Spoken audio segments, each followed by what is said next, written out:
Bonjour, je suis Linda Leclerc, fondatrice de l'École du yoga du rire et du Haha Sisterhood. Bienvenue dans l'élément joie, les balados qui font du bien et qui inspirent. L'épisode d'aujourd'hui vous est présenté par le programme 25 jours de présence souriante, un chouette programme pour agrémenter vos matins et démarrer vos journées avec le sourire. Ma nièce Mélissandre Leclerc avait 11 ans au moment de l'enregistrement de cet épisode et en le réécoutant pour faire le montage, j'ai été fascinée par la sagesse de ses propos. 11 ans et déjà aussi sage. Ça donne de l'espoir pour les générations qui suivent, vous croyez pas? Je vous fais une confidence. J'ai mis l'un de ces trucs en application au cours des jours qui ont suivi notre entretien et ça a très bien opéré pour moi aussi.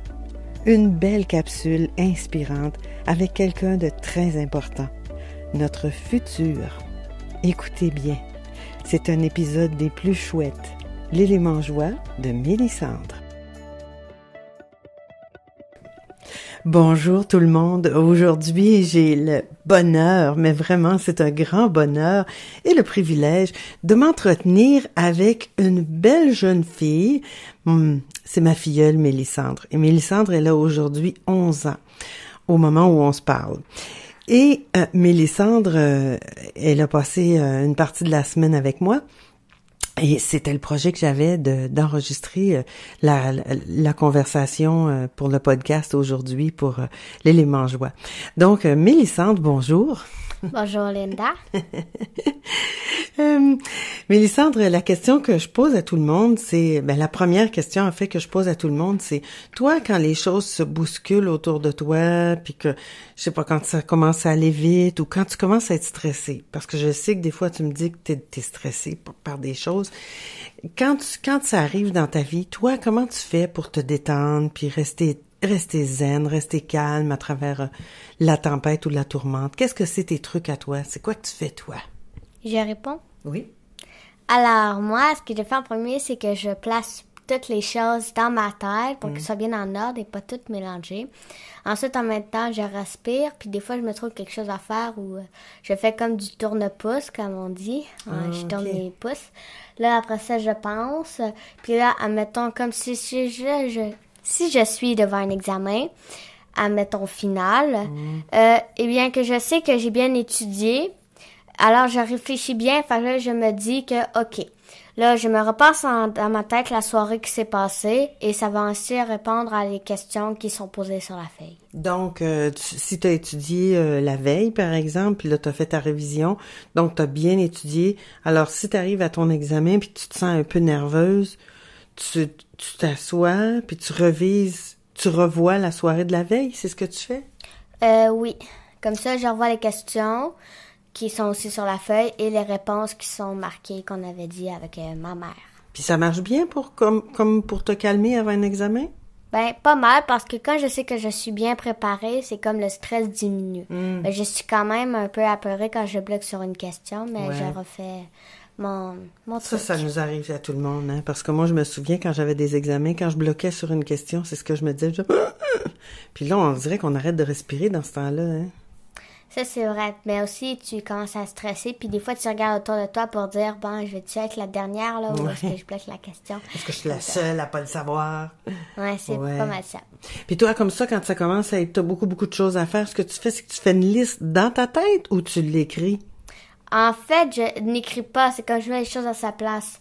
Comme, là, je me concentre, admettons, si la question est posée, là, je me concentre juste sur mon examen. Là, je fais bye-bye, jeu, bye-bye, ami, ballon, nom, puis etc. pour juste me concentrer sur une chose. Donc ça, moi, j'appelle ça, genre, classer les choses dans ma tête. Puis c'est pas mal ça. Ah, OK, c'est bien. Puis ça marche bien, hein? Parce que tu as des bons résultats à l'école. Puis quand, je sais pas, là, quand il faut que toi, tu participes à beaucoup de sports, tu as beaucoup d'activités en plus de l'école, puis il faut que tu te dépêches. Là, dans ce temps-là, qu'est-ce que tu fais pour rester assez calme dans tout ça?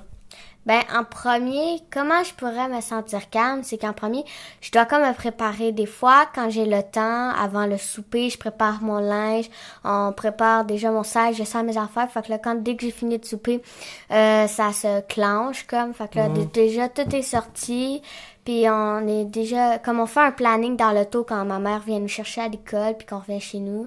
Là, elle nous dit, OK, Milly, à l'arrivée à la maison, comme, sors tes choses de ton sac, prépare, mets ta bouteille d'eau sur le comptoir, sors tes choses sur ton lit. Donc, tu te prépares à l'avance, t'attends pas à la dernière minute pour que ça arrive puis que ce soit tout bousculé. Non, parce que j'aime pas ça arriver en retard au soccer parce que c'est plate manquer comme des choses, que surtout quand il y a un tournoi qui s'en vient. Ouais, ça c'est ton activité, c'est une de tes activités.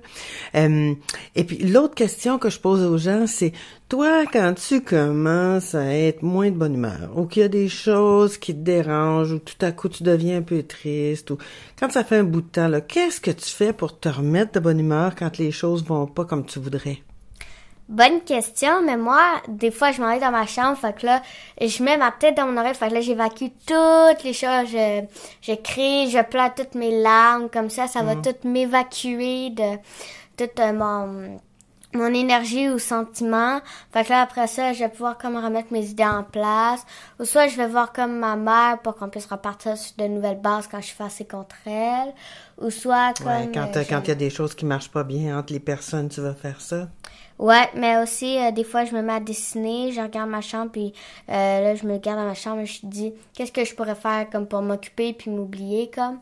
Fait que là, des fois, je fais des choses comme, des fois, je dessine, ou je mets des arts que j'ai faits sur des bricolages ou des choses comme ça, là, ouais. Ouais, puis des fois...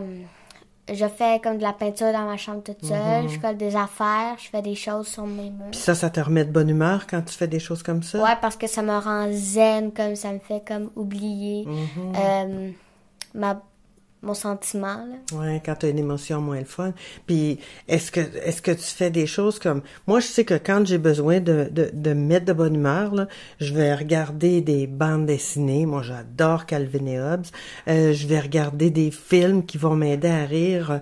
Je vais téléphoner à quelqu'un avec qui je vais rire. Je taquine les gens autour de moi. Toi, qu'est-ce que tu fais quand tu veux te faire rire puis tu veux te mettre de bonne humeur ou changer ton humeur? Ben, ça, moi, c'est quand même mon père. Je vois mon père parce que lui, il a la bonne façon de me refaire le sourire. Puis quand c'est mon frère qui est de mauvaise humeur, ben c'est moi qui appelle. Parce que moi, je lui fais rire.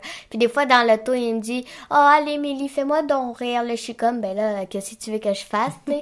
Fait que là, on commence comme ça, là. Fait que c'est le fun. Puis qu'est-ce que tu fais pour le faire rire? Ben, comme des niaiseries, des fois, je prends un toutou ou un livre, là, je me prends pour quelqu'un, ou des fois, avec les toutous, je fais comme, genre, des figures drôles avec. Ah, comme des marionnettes, t'es fait parler? Ben, ça se met pas dans la même, c'est comme si t'avais un toutou, là, tu faisais bouger dans tes mains, là, puis tu le fais parler. Okay. Comme ça, pas en marionnette, là, juste le prendre. Ah ben, je te remercie beaucoup pour tes trucs. Donc, ce que je retiens, c'est que toi, quand ça va trop vite, que tu as trop de choses à faire, que les choses commencent à te stresser, tu te replies, tu fais ta planification, tu regardes tout ce que tu as à faire, puis là, tu fais les choses une après l'autre, et tu te concentres sur la chose que tu es en train de faire. Qu'est-ce que tu veux rajouter quelque chose? Ben, je vais rajouter que quand j'ai beaucoup de choses à faire, des fois, il m'arrive de dresser une liste de la plus importante à la moins importante. Ah oui, ça marche bien, ça, d'habitude. Et de la plus vite à la plus lente, comme celle ça. qui prend le plus de temps. Ouais. En fait, je commence par les plus vite parce que ça va se faire vite, ensuite les plus lentes, comme ça va commencer. Ils disent qu'on devrait commencer par l'inverse, par les plus grosses choses, parce que après ça, il reste les plus importantes, là. Les plus importantes, parce qu'après ça, il reste toujours du temps puis de la place pour les petites choses. C'est comme une grosse roche que tu mets dans un vase. Le petit sable, il va toujours se trouver de la place, lui. Ben, c'est parce que moi, j'ai comme beaucoup de petites choses à faire.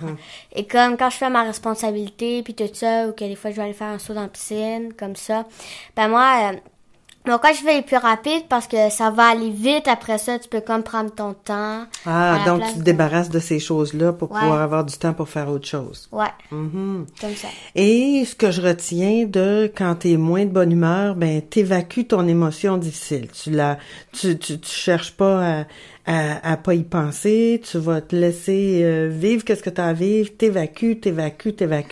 Puis après ça, tu fais quelque chose pour te faire du bien, pour créer, pour te remettre de bonne humeur un peu. Puis tu vas voir ton père qui t'aide à... Je l'ai vu en action plusieurs fois. Tu vas voir ton père qui a le tour de te remettre de bonne humeur, hein? Oui, c'est ça. Un gros merci, Mélissandre Leclerc, d'avoir accepté de participer à notre projet L'élément joie.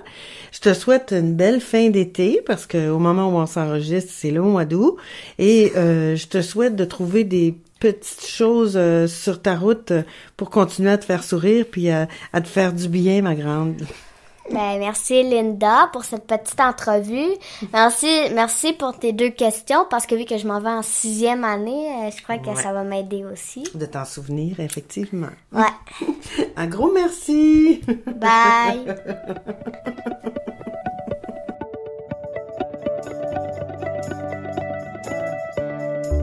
Merci d'avoir écouté cet élément joie. Pour en savoir plus sur les activités, événements et programmes de l'École du yoga du rire, visitez le www.yogadurire.com et pour la communauté de femmes, le www.hahasisterhood.com.